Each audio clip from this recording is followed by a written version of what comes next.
खांसी हो गई है और किसी ने कहा है डेक्स्ट्रोमीथोप्रिन वाला कफ सिरप ले लो, पर क्या ये हर खांसी के अंदर काम करता है, बलगम वाली खांसी में भी? आज इस वीडियो में हम जानेंगे डेक्स्ट्रोमीथोप्रिन कफ सिरप के रिलेटेड क्या फ़ायदे हैं, नुकसान हैं, साइड इफ़ेक्ट्स हैं, प्रिकॉशंस क्या लेने चाहिए, इसे क्यों प्रिस्क्राइब किया जाता है, इसको किस तरह से कंज्यूम करना है।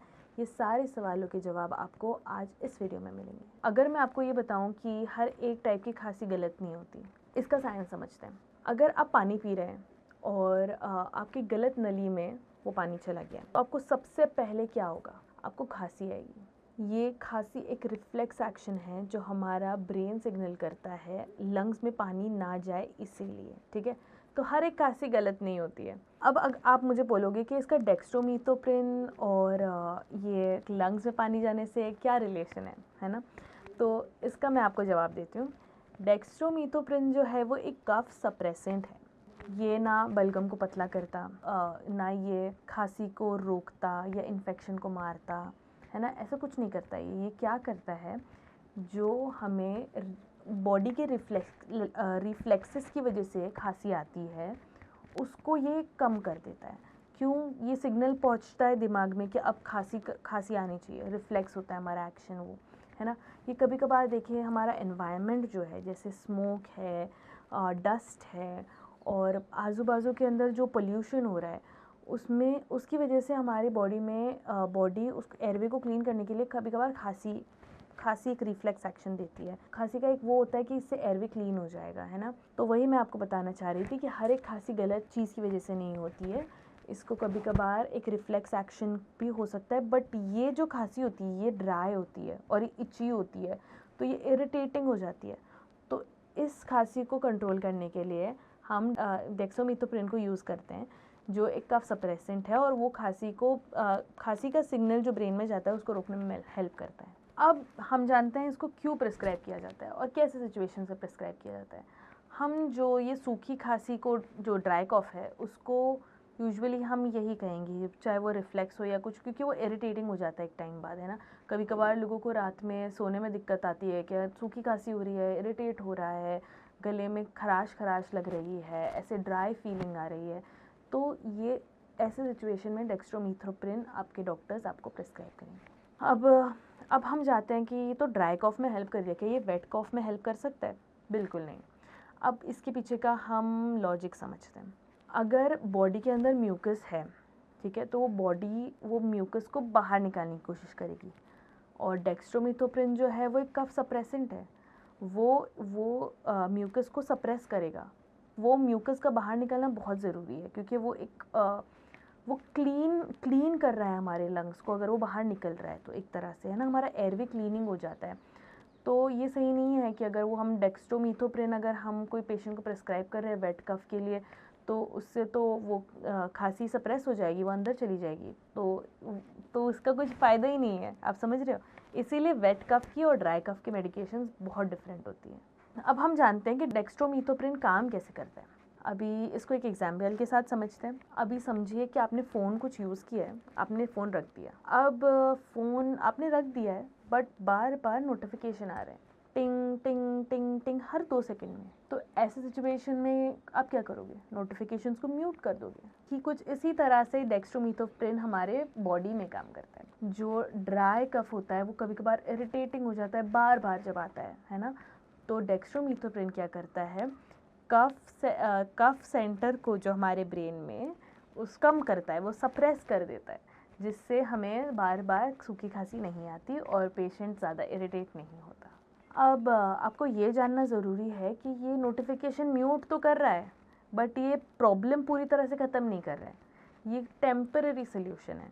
इसका रूट कॉज जो है उसको ट्रीट करना बहुत ज़रूरी है। तो डॉक्टर्स पहले ये जानते हैं ये जो कफ आ रहा है ये किस डिज़ीज़ की वजह से आ रहा है, ये क्या इसका रूट कॉज है। तो ये एक मदद करता है वो सिम्टम्स को कंट्रोल करने के लिए, जैसे ड्राई कॉफ एक सिम्टम हो सकता है ना। तो वो सिम्टम्स को कंट्रोल करने के लिए मदद करता है, बट उसको डिज़ीज़ को पूरी तरह से ट्रीट नहीं करता। अब हम जानते हैं इसके फ़ायदे। रात में जो आपको बार बार इरिटेशन होता है और बार बार खांसी आती है, जिससे आपकी नींद डिस्टर्ब होती है, ये उससे कम हो जाता है। ड्राई कॉफ को टेम्पररी रोक देता है और आपके गले में जो इरिटेशन हो रहा है उसको भी कम करने में काफ़ी हद तक हेल्प करता है। जैसे मैंने आपको पहले भी कहा कि अगर ये कफ आने का रीज़न ही कुछ और है, इसका रूट ही कॉज कुछ और है, जैसे निमोनिया हो गया, ट्यूबरकुलोसिस हो गया, सीओपीडी है और स्मोकिंग का हिस्ट्री रहा है अगर पेशेंट का, तो इसको ये रूट कॉज को ट्रीट नहीं कर रहा है, ये सिर्फ कफ को सप्रेस कर रहा है, मतलब सिम्टम को के लिए रिलीफ दे रहा है कि पेशेंट को थोड़ा कम इरिटेशन हो और सिम्टम्स कंट्रोल में आ जाए।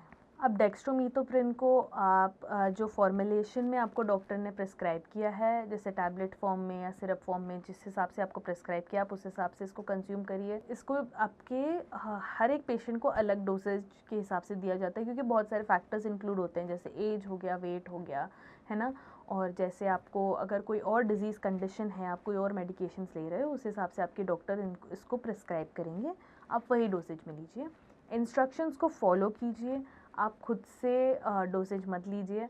मेजरिंग कप या घर में चम्मच जो आपके डॉक्टर ने बताया, teaspoon, table spoon size of the चम्मच, उस हिसाब से आप इसको लीजिए। अब हम समझते हैं साइड इफ़ेक्ट्स।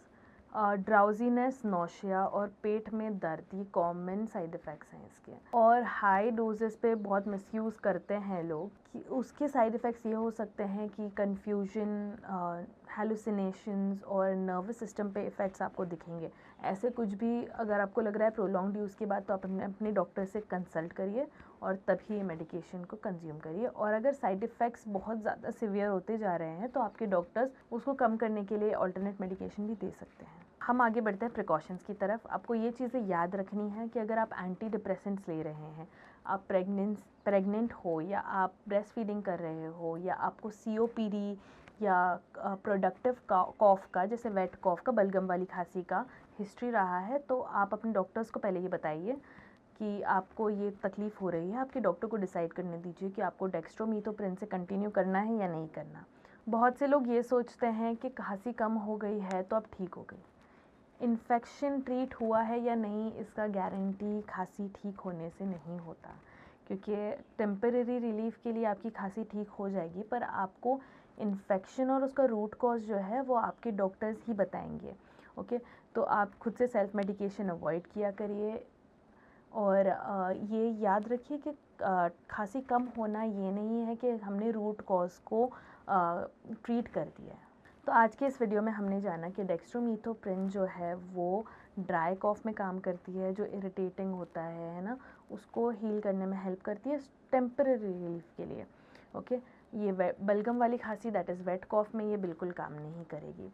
ये याद रखना है कि हमको कफ़ आने के रीज़न को ट्रीट करना है ना, सिर्फ कफ़ को ट्रीट नहीं करना है। कफ़ एक सिम्टम हो सकता है ना, इसके पीछे कोई बड़ा रीज़न है, जैसे लाइक इन्फेक्शन भी हो सकता है, कभी कभार इसके पीछे बड़ा रीज़न है। मैं ये नहीं कह रही हूँ कि ये हर टाइम कोई बड़ा रीज़न होगा, ये हर टाइम आपको इन्फेक्शन है, ये कभी कभार एक स्मॉल साइन और सिम्टम, ये एक नॉर्मल खांसी भी हो सकती है ना, बट आप अपने डॉक्टर से चेकअप करवा के ही ये डेक्स्ट्रोमीथोप्रिन कंज्यूम करिए। ऐसे बिना प्रिस्क्रिप्शन के आप नॉर्मल फार्मेसी से जाके लोगे तो आपको सिर्फ टेम्पररी रिलीफ मिलेगा, हमको उसका रूट कॉज ठीक करना है। This is doctor Alfiya, take care of your health.